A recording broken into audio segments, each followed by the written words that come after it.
this streak thing that I mentioned yesterday. I've decided I should maybe take this streak thing seriously. And how long can I go live for each day? Can I do that? Is that even a thing? What will I do on Christmas Day? What will I do like on other days when nobody would be expecting to see anybody live on anything? So that kind of got me thinking, I'd give this a go. And I've already spotted days that are coming up very soon where it might be hugely difficult. I need to be on a flight on Thursday, on Wednesday, by like 20 past 8. So that's gonna be a funny one. And I'll be with lots of other people, and doing this with other people just isn't going to work. Anyway, here I am. I'm down near the river in Durham because on Saturday I do Parkrun. Now, if you're not aware of Parkrun, I'm sure lots of you are. It's a kind of timed, organized event that's really good because it a sense of community, which means we kind of get out and go for a run, organized by volunteers. It's brilliant. To my embarrassment, I've done about 150 park runs and only volunteered once. Probably need to do something about that. Because what's interesting in terms of self-care and well-being is giving back. Giving back is a really important aspect of happiness. Giving back and doing things for other people is really, really important. So that's something to contemplate. There's a couple of other things kind of came to mind this morning as I was driving down to Park Run before thinking, let's try and go live from the car. And the first one was, I'm here dead early.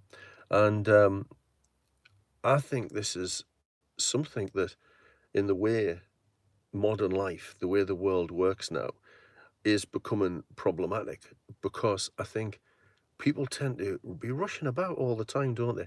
And I think the weekend, and I know some of you maybe you have to rush about, you've got lots to do and kids and stuff, but there's something where we need to kind of think about, are all the things we do absolutely necessary? Is it absolutely necessary to do them all every weekend or all on a weekend or, those kind of things? We ask ourselves those questions because actually, a piece of research I've mentioned before is that actually the way we're spending our weekends now creates just as much stress as the way we go about our business during the week when we're at work and that kind of thing because we pack so much into uh, our weekends that actually we don't get the sort of rest that is required. So for me, and this is not just Saturday morning on Park Run, one of the main principles I now live by is to give myself a significant window of slippage to get to places. And one of the things that really annoys me, and everybody can be late for meetings once in a while, I get that, but what really annoys me is when meetings are held up or events are held up because you're waiting for somebody to get there. And I'm always minded of the Japanese the Japanese phrase. I think it's sure it's Japanese, which is 9:01 is not nine. 1 minute past nine is not 9 o'clock. If the thing starts at 9 o'clock, it starts at 9 o'clock, and if we're waiting till 1 minute past nine, then you're stealing time from me. So I think we need to think that. But that's one thing. But the other thing that I think is really important is the way it makes you feel when you are rushing to get somewhere, when you are arriving late, you arrive all flustered. You maybe I've just had a guy there or in a car behind me, right, almost in the boot of my car, and it's like, hey mate, it's not my problem that it looks like you're maybe running late. Maybe he was just a bad driver, I don't know. But the reality is he's probably running late, and he's like needs to get somewhere. And I'm thinking I'm driving at the speed limit. I'm not going any faster, just because you're late. But now I'm imagining in his head, he's frustrated at me, he's frustrated at what's going on, he's arriving late, he's already wound up when he gets there, already in full fight or flight stress mode, which is which is then problematic for what you do next. Because if you're in full fight or flight stress mode, then you're not concentrating, you're not focused, you're not doing your kind of best work. So there's that thing that was contemplating. I'm here. I'm probably, I'm always here in enough time. Anyway, I've come a bit earlier to do this, but actually I haven't come much earlier. I'd be sat here for a bit, and have a leisurely walk over to where the start line is and all that kind of thing. It means you arrive in a better frame of mind, doesn't it? So that's really important.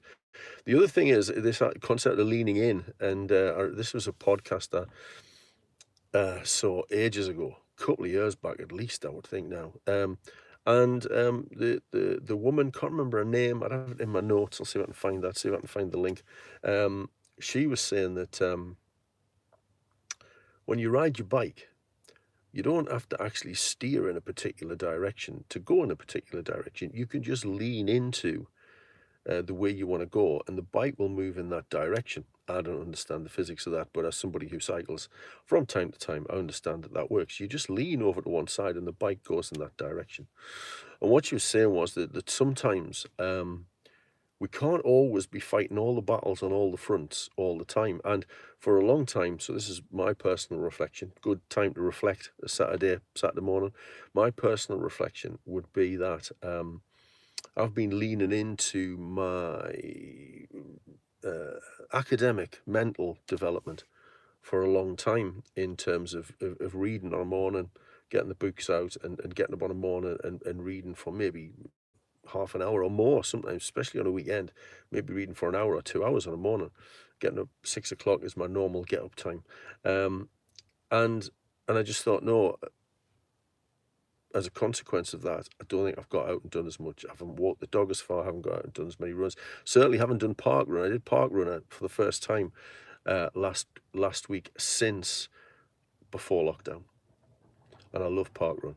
It's just with lockdown, obviously it stopped, and then I haven't got back into it since. Various reasons. Christine was up to something on a Saturday morning for a while, so I didn't get to come in. And I started last week, and so I've decided I need to lean into on a morning. I need to lean into my physical exercise. So I'm not going to go hell for leather.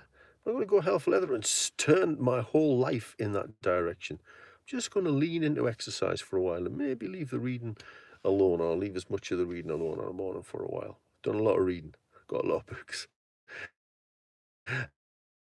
Um, so leaning into the exercise, and part of that is re-establishing old habits. And one of the habits that I've always had was to do parkrun. And I've done loads of them.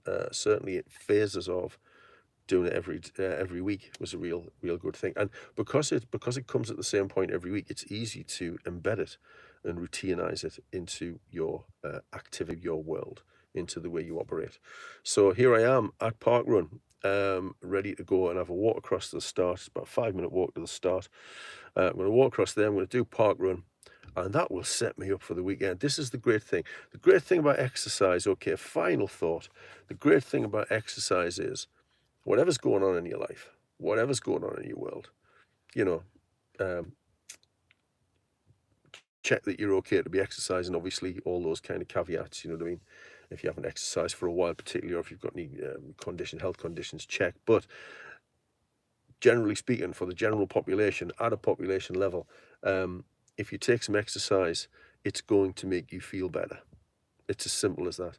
The chemical impact, the biological impact of exercise is going to mean that maybe after the initial kind of, you get home, you have a shower, you settle down, you're going to feel better. It's going to improve many, many things, including your physical well-being and your mental well-being. So get out, get some exercise. Doesn't have to be park run, doesn't have to be going and running 5K. It can be going for a walk, so you're just a little bit breathless.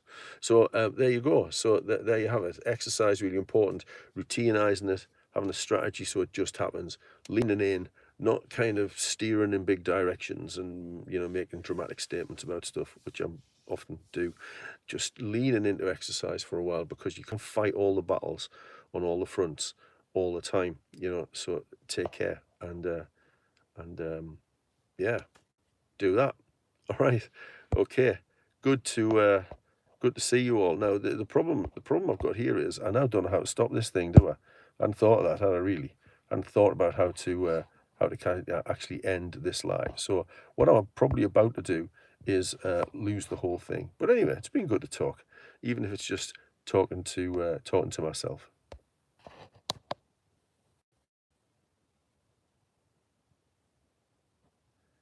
There you go. Still working on ending this thing. There we go, I found it. Are you sure you want to stop streaming? Yes, I do. Have great Saturdays, have great weekends. I might even see you in the morning.